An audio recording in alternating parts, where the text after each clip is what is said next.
Welcome to our explainer on the Bhagavad Gita. Today, we're diving straight into chapter 6, which is all about tackling a timeless problem. How in the world do you master your own mind? Seriously, this one chapter is like a complete instruction manual, and it's the sixth stop on our 18-chapter journey. So let's get right into it.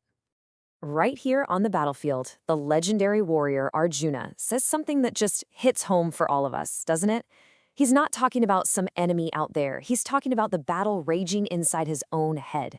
He calls his mind restless, turbulent, even comparing it to the wind.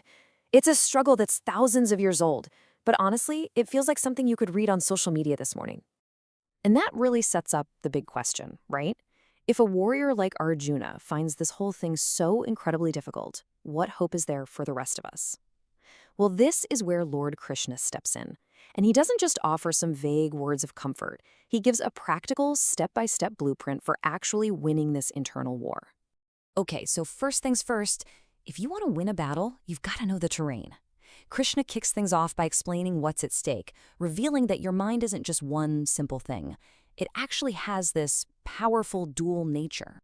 Here's the key point Krishna makes, and it's a big one. Your mind can either be your absolute best friend or your very worst enemy.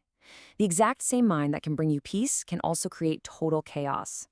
See, the battle isn't against something out there. The whole conflict is happening inside. And the choice of whether your mind becomes your ally or your enemy, well, that choice is entirely up to you.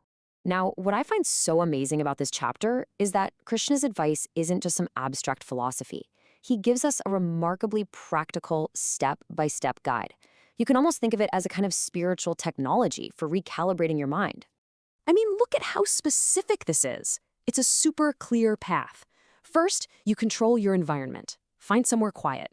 Then, you set up your physical space, your seat. Next, you stabilize your body, holding your posture straight and still. And from that stable foundation, you can start the real work, focusing your mind on a single point. But, and this is so important, Krishna points out that this isn't just about sitting still. It's all supported by practicing moderation in every part of your life. How you eat, how you sleep, how you work. It's a whole system for creating inner stability. So, let's say you follow the steps, you do the work. What's the reward? What does it actually feel like to have a mind that's been conquered? Well, Krishna uses one of the most beautiful metaphors in all of spiritual literature to describe it. This image just perfectly captures the goal. Imagine a steady, unwavering flame of awareness. It's not about having an empty mind, but a stable one. The idea is that all the chaos of the outside world, the winds of good fortune and bad fortune, they can blow all they want, but they can no longer make your inner life flicker. That right there is the state of profound stillness and clarity we're talking about. And this stillness, it leads to something that's way beyond just feeling calm. Krishna calls it supreme happiness. It's this deep, lasting joy that comes from connecting with who you really are, a state of being that just doesn't depend on what other people think or what's happening in your life. But, this brings up a very human question. What if you try all of this, but you don't quite reach that perfect, flickerless flame? What if you fail? It's a huge fear, and Krishna addresses it head on. And of course, it's Arjuna who voices the doubt that's probably in all of our minds. He asks about the unsuccessful yogi. It's that fear of starting something huge and then falling short, of feeling like you're lost between two worlds. You've left the old one behind, but you haven't quite made it to the new one. Krishna's answer here has to be one of the most comforting and motivating parts of the entire text. He promises that no doer of good ever comes to grief.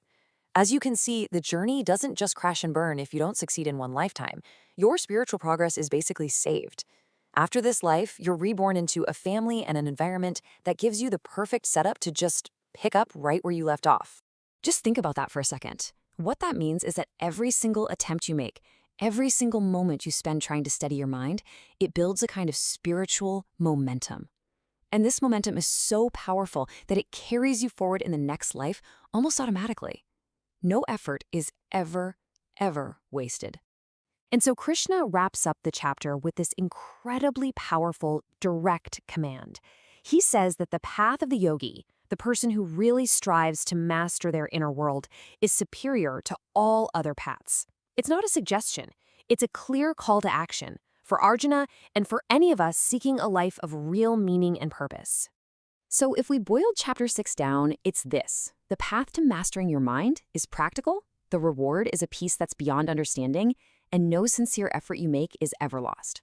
The wisdom is ancient, yeah, but the challenge and the opportunity is right here for each of us right now. The only question left is, what's your first step going to be?